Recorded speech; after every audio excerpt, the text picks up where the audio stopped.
Nobody tells you that grief has a guest list. Jennifer died on a Tuesday. Pancreatic cancer.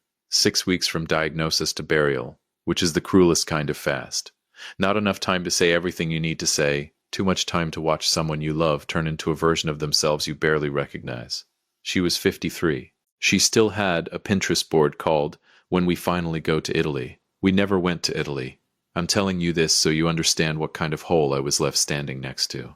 Not a hole in my schedule. Not a hole in my social calendar. A hole in the center of everything.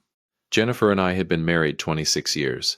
She laughed at my terrible jokes. She left her socks on the bathroom floor. And somehow that never annoyed me once. She made coffee too strong and said you're welcome to the microwave when it beeped. She was the whole architecture of my ordinary life. And when she died, the building stayed standing. The walls, the roof, the furniture. But none of it meant a single thing. What I didn't expect, what no grief counselor and no well-meaning pastor and no sympathy card with a watercolor sunset prepared me for, was what my family would do next. Which was nothing. Absolutely spectacularly, historically nothing. Welcome back to Dad's sweet revenge. Grab your snacks, get comfortable, and remember, every villain in these stories thought they were the smartest person in the room. They were not. Subscribe so you never miss a story. I should give you the cast, because this story has one, and they all have names. Hannah is my older sister, 61 years old, lives 40 minutes away in the same suburb she's lived in since 1994, and has strong opinions about the correct way to load a dishwasher. Rachel is my younger sister, 55, 2 hours away, very busy, always just about to call. Brooke is my daughter, 28 when Jennifer died, lives 45 minutes away with her husband Morgan and their 2 kids. Austin is my son, 26, single, lives in the same city as me, literally 12 minutes from my front door. That's the family. 4 people within reasonable driving distance. 2 of them my own children. Jennifer died, and they showed up for the funeral. There's free food and a socially acceptable reason to cry, so the attendance rate is generally solid. They wore black. They hugged me. Hannah said, "James, if you need anything, anything at all, you call us." I nodded. I believed her. I didn't know yet that anything at all had a very narrow definition. The first month, I cooked. This is what I did with the grief. I cooked.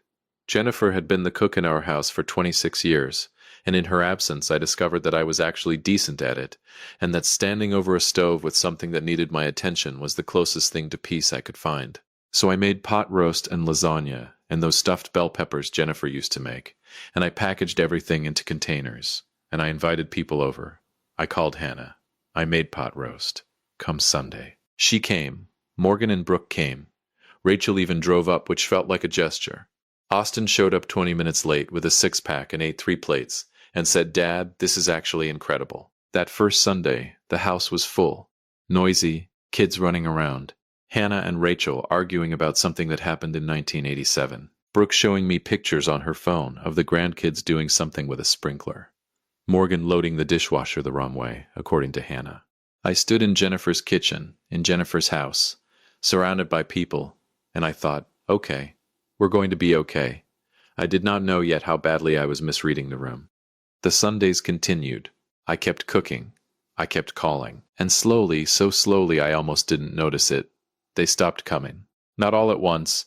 That would have been too obvious, too easy to name. Instead, it was a fade, a gradual dimming. Hannah came to maybe 6 Sundays before she started having conflicts. Rachel's drives became less frequent, then rare, then stopped. Brooke and Morgan were so busy. The kids, the schedules, the things that fill up a young family's life until there's no room left for an old man with a pot roast. Austin was the one that got me. Austin lived 12 minutes away. 12 minutes. I know because I drove it once, just to confirm, just to make sure I wasn't being unreasonable. 12 minutes, no traffic. He stopped coming after about 3 months. I called him one Sunday in November. Jennifer had been gone about 4 months, and he let it go to voicemail. I left a message. "Hey, it's Dad. Made chili. Enough for an army.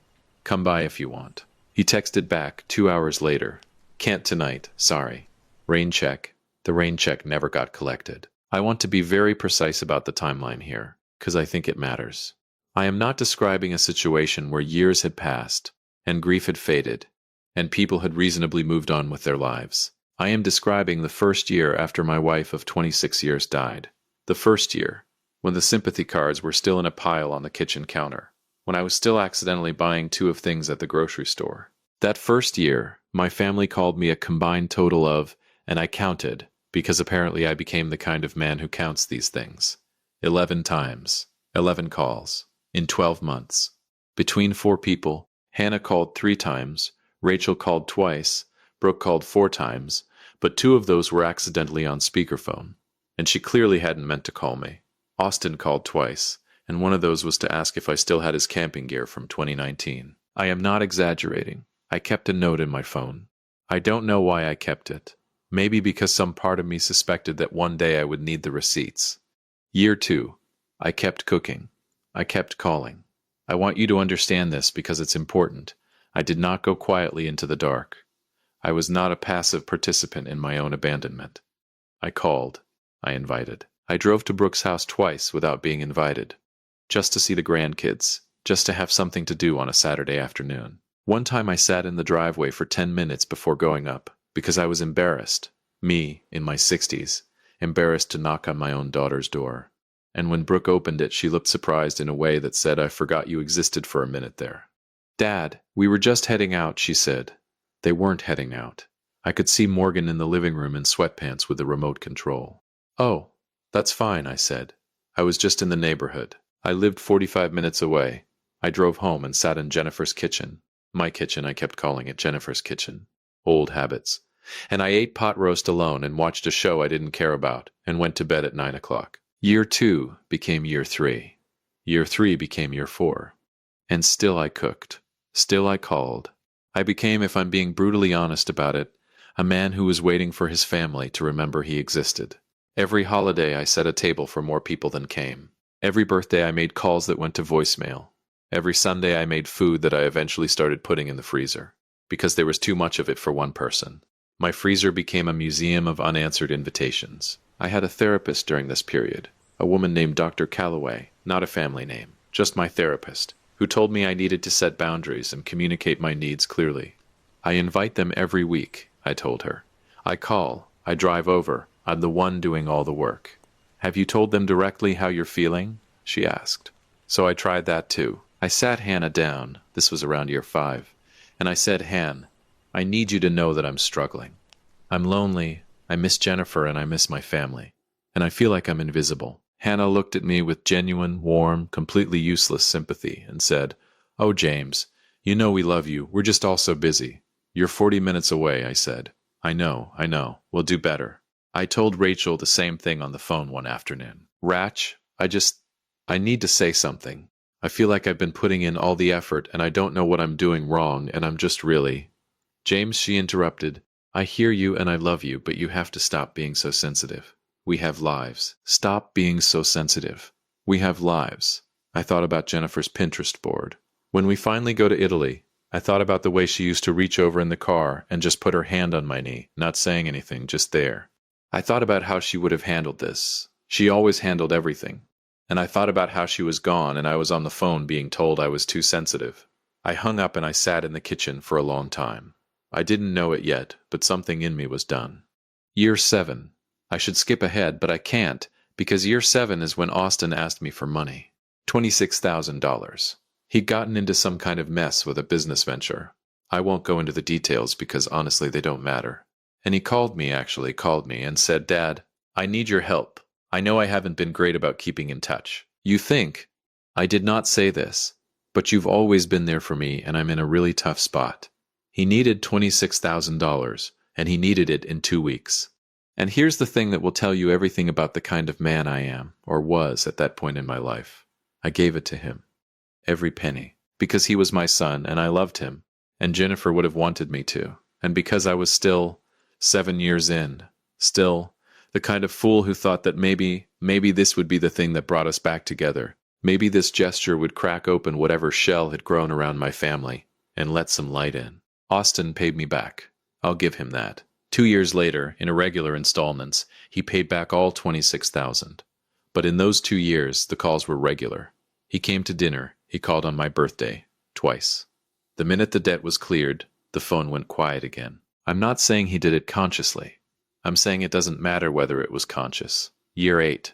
Year 9. I turned 67 on a Sunday, and I cooked a birthday dinner for myself, and called my children and my sisters, and not one of them came. Brooke sent a card. Hannah texted. Rachel called for 4 minutes and spent 2 of those minutes complaining about her neighbor's fence. Austin sent a gif of a birthday cake. I sat at a table with 6 place settings, because old habits, because hope is the most embarrassing thing about me. And I ate pot roast alone on my 67th birthday. And I thought, Jennifer, what do? I didn't hear anything back. She's been gone 10 years. She doesn't answer anymore. But I waited the way you wait when you already know the answer and you're just not ready to admit it. Then I ate my pot roast. Then I got up and I did the dishes. And then, slowly over the next several weeks, the way a decision gathers force before it breaks the surface, I made up my mind. I didn't tell anyone. That was the first and most important rule. I called a realtor, not a local one, a woman from a firm 3 towns over. And I had my house assessed. Jennifer's house. Our house. The house where we raised Brooke and Austin. Where I had hosted 10 years of unanswered Sunday dinners, where the freezer was full of frozen optimism, assessed at $430,000. I said, list it. She looked at me the way people look at someone who's about to do something they might regret. Do you want to take some time to think about it? I've had 10 years, I said. List it. It sold in 3 weeks. Cash offer. The buyers were a young couple, 30s, a dog, a baby on the way. They wanted to close fast. I said, works for me. While the house was in escrow, I started making the other moves. I had a financial advisor, had past tense, who managed my retirement accounts. I pulled everything into accounts that were harder to trace. Not because I was hiding assets. I wasn't doing anything illegal, but because I was about to become someone who didn't want to be found. And I had learned from a decade of practice that the only way to truly disappear is to make it inconvenient for people to look. I canceled my cell phone number. Got a new one. Didn't give it to anyone. I closed my social media accounts. I know. A man in his late 60s with social media, but Jennifer had set them up and I'd kept them running because it felt like turning them off was another small death. Another light going out. I turned them off. I found an apartment. Not in the city. Not in any of the towns my family lived near.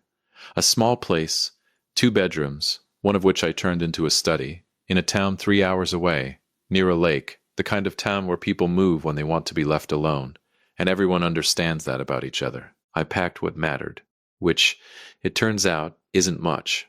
Jennifer's photographs, her grandmother's quilt, the cast-iron skillet that had been in her family since before I knew her, my books, my clothes. I left behind the furniture. I left behind the Sunday dinner table with the 6 place settings. I left behind the freezer full of food. On the last day, I walked through every room. I stood in the kitchen a long time. Then I locked the front door, put the key in an envelope for the realtor, and drove away. I didn't leave a note. The town is called Millhaven. I didn't choose it for the name, but I can see why someone might have, because there is something about it that feels like exactly the right place to have a mill, to grind things down and start over. It sits on the edge of a lake that's big enough to disappear on, but small enough that the locals all know each other. I didn't know anyone. That was the point. I rented my apartment. I unpacked my books. I hung Jennifer's photographs. I put the cast-iron skillet on the stove where it belonged. I slept for 11 hours the first night, which, if you've spent 10 years waking up at 3 in the morning, with that particular species of loneliness that lives in a house full of memories, you understand is basically a miracle. The first week was strange. I kept reaching for my old phone. I kept almost calling people who didn't call me back. Old muscle memory is hard to break, and the muscle I'd spent a decade developing was the muscle for waiting, for hoping, for turning toward people who had already turned away. But I didn't call. I went for walks instead, around the lake, mostly. Millhaven has a trail that goes the full circumference, 6.5 miles if you do the whole thing. And I started doing the whole thing every morning. Just me and the water and the sound of geese being rude to each other, which I found deeply comforting. I cooked. Of course I cooked. But now I cooked for one, which sounds sad and maybe is a little sad. But there's also something clean about it. Making exactly what you want. Eating it when you want. Not packaging half of it into containers for people who aren't coming. I found a bookstore. Small place run by a man named, well, I won't use his name, but he had strong opinions about Cormac McCarthy and was right about all of them. I started going in on Tuesday mornings. We argued about books. It was the best part of my week. A month passed. 6 weeks. Then Hannah called my old number and it was disconnected. I know this because Brooke called the house landline, which I had also canceled, and then apparently called Rachel, and then apparently all four of them compared notes and realized that nobody had actually spoken to me in a while, and that while none of them could say exactly how long it had been, they were reasonably certain I had not fallen off the face of the earth. I was wrong about that last part. Brooke was the first one to actually make an effort. I'll give her credit for that. She drove to the house, my old house, the sold house, and found strangers living in it. A young woman answered the door with a baby on her hip, and Brooke apparently stood on the porch for a full 30 seconds in silence before she said, "I'm sorry, my father used to live here." And the woman said, "Oh, we bought it about 6 weeks ago." Brooke called Austin. Austin called Rachel. Rachel called Hannah. And apparently I am reconstructing this from things I learned much later. The four of them had a very long, very panicked conversation in which each of them was quietly, privately asking themselves the same question, which was, when did I last actually talk to him? The answers, I'm told, were not flattering. Austin tried to file a missing persons report. The police declined because I was a 67-year-old man with no signs of foul play, who had sold his house and closed his accounts, and this is what adults who do not want to be found sometimes do. "He's not missing," the officer apparently told Austin. He left. Austin did not by all accounts receive this well. Hannah hired a person, a private investigator type, though I learned later he was more of a general purpose finder of things, to locate me. This took him about 3 months. I was not particularly hidden. I'd used my real name on the lease, my real name on the library card I got in Millhaven, my real name on the membership at the little gym by the lake. I just hadn't told anyone where I was. There's a difference, and it turned out to be a surprisingly large one. The finder found me in the spring, about 8 months after I'd left. I came back from my morning walk to find a car parked outside my apartment building that I didn't recognize. Sitting on the steps was my daughter Brooke. She'd been crying, or about to. It was one of those faces where the infrastructure of crying is fully in place and it's just a matter of time. "Dad," she said. "Brooke," I said, "we didn't know where you were. I thought about 11 phone calls in 12 months. I thought about the birthday dinner. I thought about, we have lives and you're too sensitive and rain check and a gif of a birthday cake." "I know," I said. "That's sort of the point." She started crying then. "Full deployment. How could you do this? We were terrified. We thought something had happened to you." "Austin, Dad, Austin has barely slept." I sat down on the step next to her. I didn't put my arm around her. I wanted to, because she was my daughter and she was crying. But I also thought that this moment deserved to not be softened. "Brooke, when is my birthday?" She stopped. "What? My birthday? What's the date?" "Dad, that's not—" "What's the date?" A pause. "September 12th? The 19th. It's September 19th. I've had the same birthday for 67 years. She wiped her eyes. She didn't say anything. "How many times have you called me in the last year?" "Dad, I'm not asking to be cruel. I'm asking because I want you to know that I know the answer." I counted. Another long pause. "I don't know," she said quietly. 4, and 2 of those were accidental. The lake was very quiet, geese somewhere in the distance. "I kept cooking," I said, "every Sunday. For 10 years. I set a table. I made food. I drove to your house and sat in the driveway because I was too embarrassed to knock on my own daughter's door uninvited. I told Hannah I was lonely. I told Rachel I was struggling.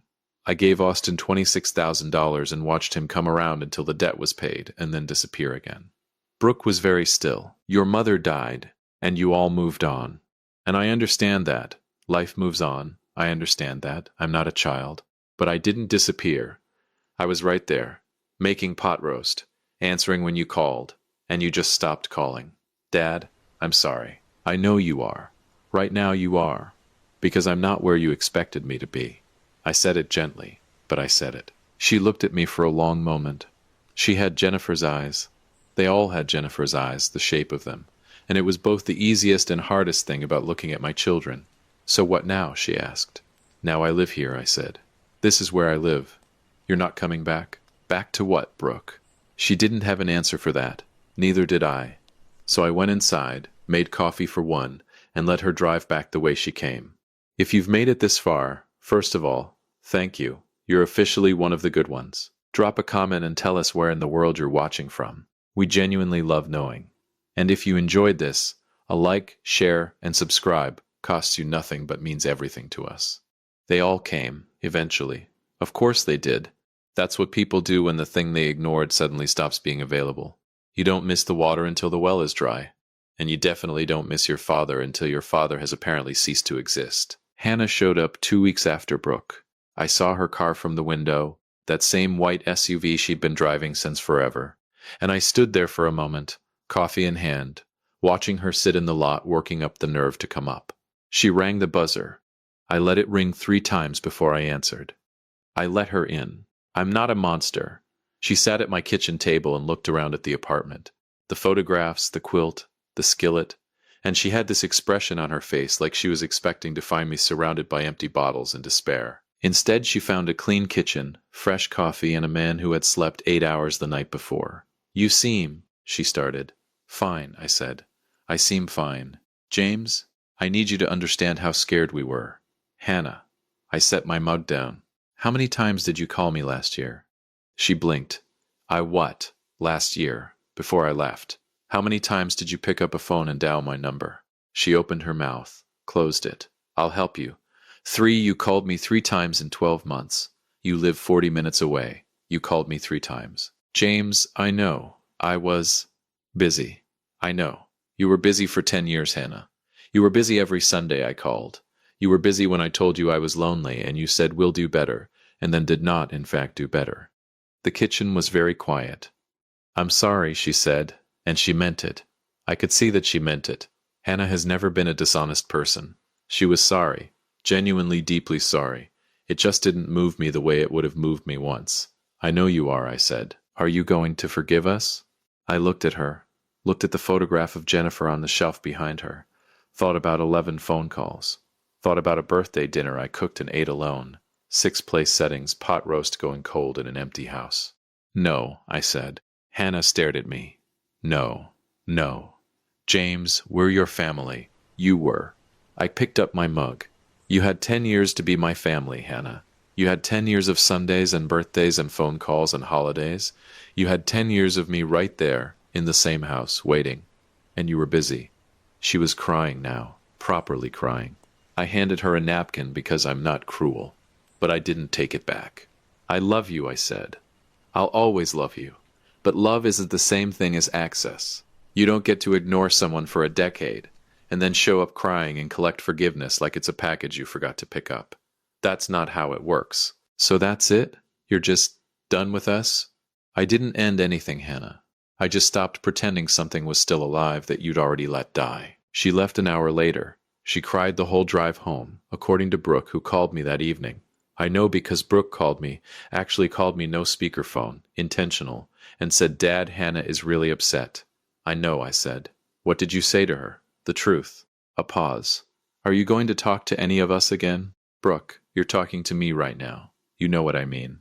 I did know what she meant. She meant, are you going to let us back in? Are you going to eventually soften? Is this a phase, a dramatic gesture, a negotiating tactic? Is there a path back to Sunday dinners and Christmas mornings, and the version of Dad who kept cooking for people who didn't come? I'm not angry, I told her honestly. I want you to understand that. I'm not sitting here stewing. I'm not plotting. I'm genuinely, completely fine. That's almost scarier, she said quietly. Yeah, I said. I know. Rachel called. I answered because I'm the bigger person, and because I was curious what she would say. What she said was, James, I think you're being incredibly selfish. I laughed. A real laugh, the kind that comes up from somewhere you didn't expect. Rachel, I said, that is the most Rachel thing you have ever said to me. I'm serious. We're your family. You can't just erase us because you're upset. I'm not upset. You clearly are. Rachel, you told me I was too sensitive. You told me to stop being so sensitive. 2 years after Jennifer died, when I called you and told you I was struggling, you told me we all have lives and I needed to stop being so sensitive. Do you remember that? Silence. I remember, she said finally, quieter. I took that advice. I stopped being sensitive about it. I stopped feeling things about it. And then I left. So in a way, this is your doing. Another silence. That's not fair, she said. No, I agreed. It really isn't. I let that sit there between us for a moment. Then I said, Goodbye, Rachel. And I meant it in the complete definitive sense. And I hung up. Austin was last. I knew he was coming before he got there because Brooke warned me, and because Austin has never in his life done anything quietly. He drove 3 hours on a Sunday, and he stood at my door, and he had my camping gear from 2019 in a bag, and red eyes and the particular expression of a man who has been up most of the night rehearsing a speech. I looked at him for a long moment. He looked terrible, genuinely terrible. Unshaven, dark circles, the works. Good, said a small, cold part of me that I'm not proud of, but I'm also not going to pretend doesn't exist. Dad, he said. Austin, I brought your camping gear. I see that.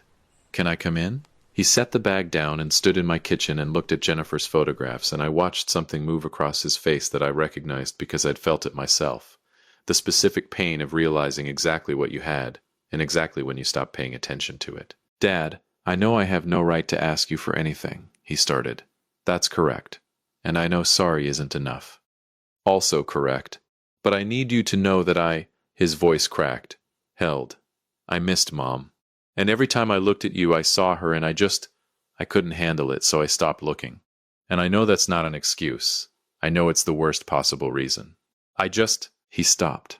His jaw was tight.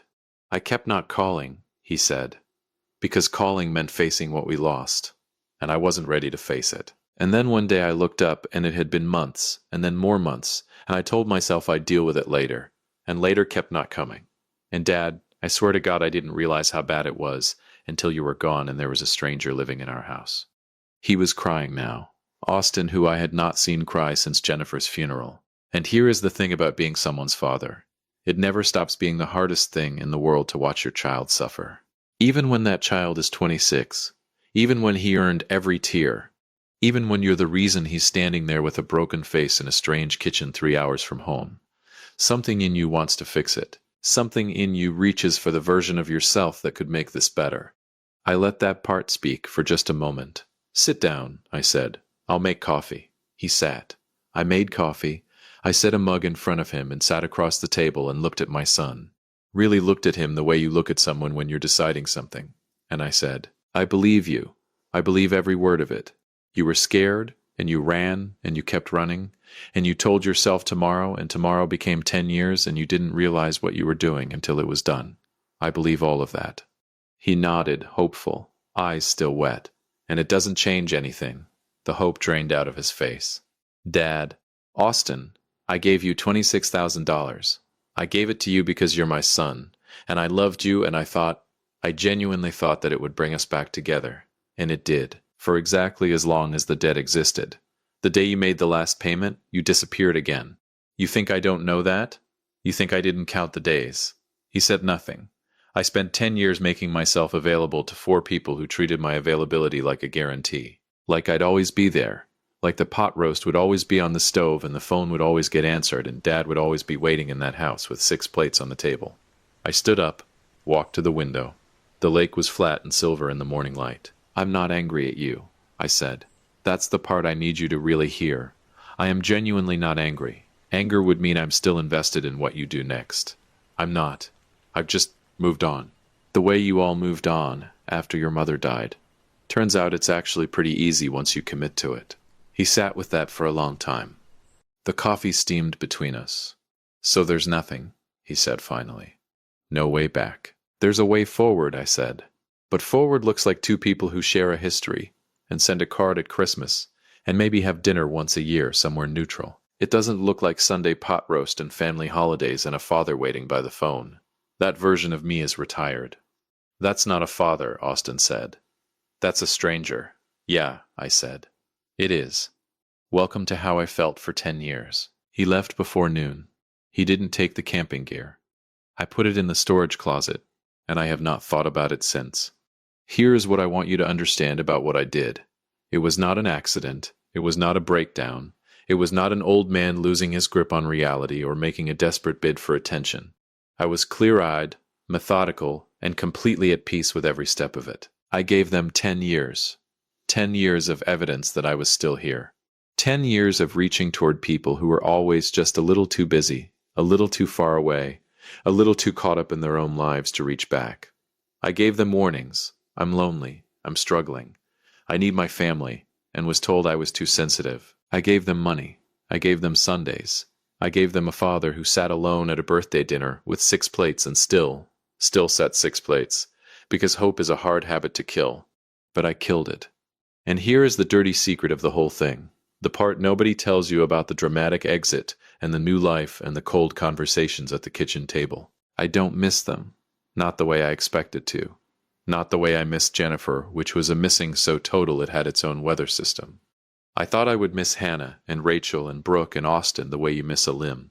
Phantom pain, constant awareness of the absence. Instead, I found that what I'd actually been missing for 10 years wasn't them. It was the idea of them. The family I kept trying to conjure through pot roast and phone calls and hope. The family we were when Jennifer was alive and the house was full and nobody had to be invited because showing up was just what we did. That family ended when Jennifer died. I just took 10 years to accept the death notice. Now I walk 6 miles every morning around a lake that doesn't ask anything of me. I argue about books on Tuesday mornings with a man who is slowly becoming the best friend I've had in 30 years. I cook well and eat well and sleep well and wake up without the particular 3 a.m. dread that comes from waiting for people who don't call. My phone is quiet. I made it quiet.